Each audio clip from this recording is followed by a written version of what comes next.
but it's an investment.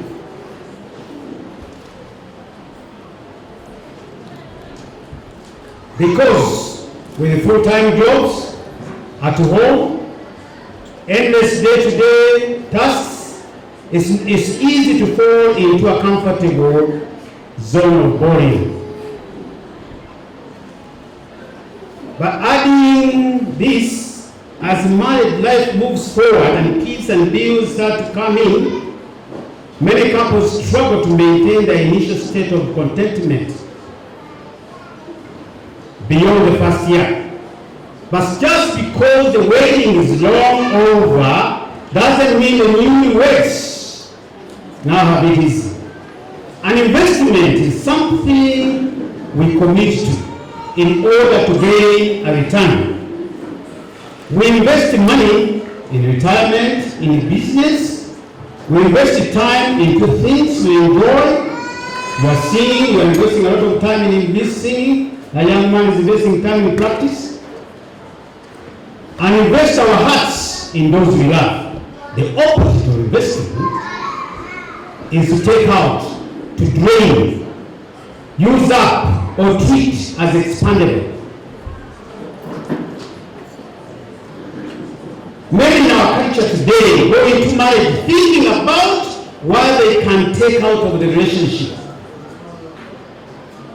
They are me focused, and when the marriage fails to give me an immediate return, they treat the marriage like it's expandable, or they just go. I want to invite Eda Kanyesi. Somebody who invites you in a business, Eda Kanyesi, we're talking about business, and he wants 100 million from you, so that I can be partnered up with, briefly tell us, are there conditions where we just give you the money and say let the business continue? Quickly, sir, because I'm given a short time.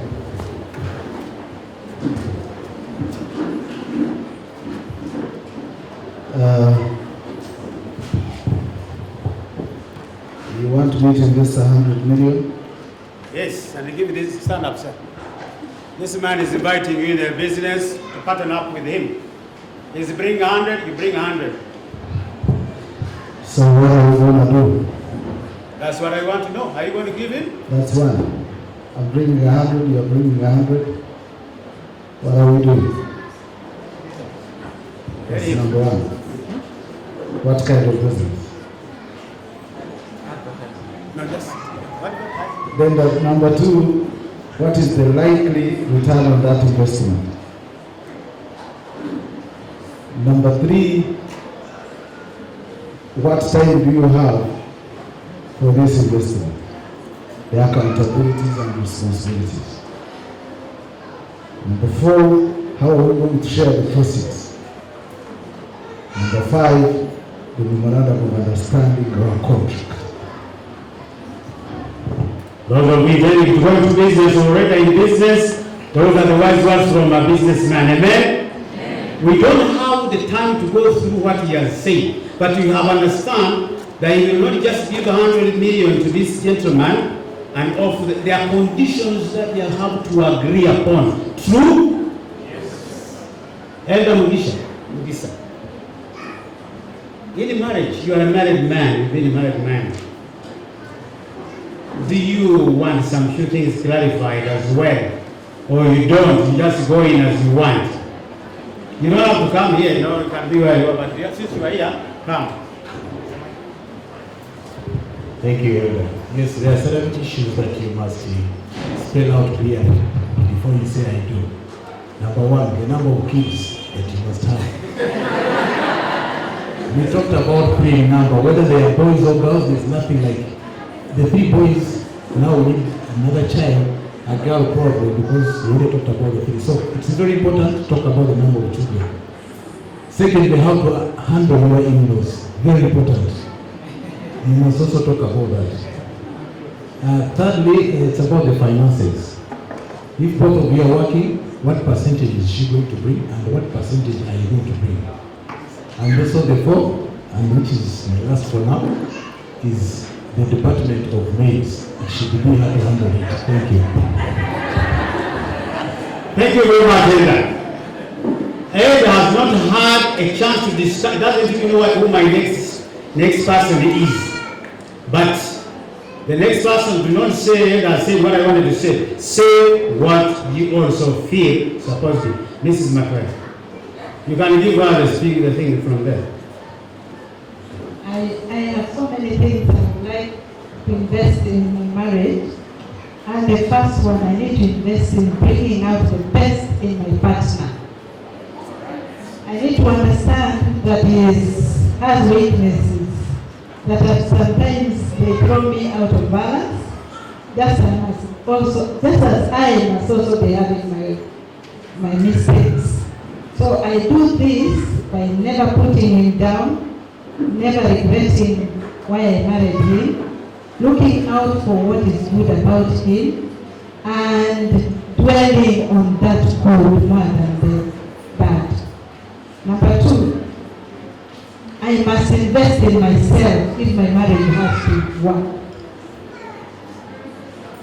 I must better myself through education, through business, through exposure, nutrition, and so many other things. I must invest in myself. But in all this, I expect my partner to be my partner, not just a competitor or to look at me as someone who wants to be better than him. So in this, I need him along so that I can become a better person. A more educated wife, I believe, is an asset to a family. I also need to invest in the fact that I married into a family. And this family can have things that are not in my original family. In my own way, I must invest in my own emotions to help me survive with the many ups and downs I meet in this family. That whatever happens in our marriage does not knock me out, but serves as a ladder to better things in my life. I need to invest in how money is made, spent, and planned for. However, I must also understand that my partner can use money he makes at a free will, but I don't require every shilling about it. But I need to know what is going on when he is earning his money. I must invest in the number of children, whether they are boys, whether they are girls, whether they are not coming at all. I need to invest in knowing what I can do with or without those children. I think the rest I will talk about.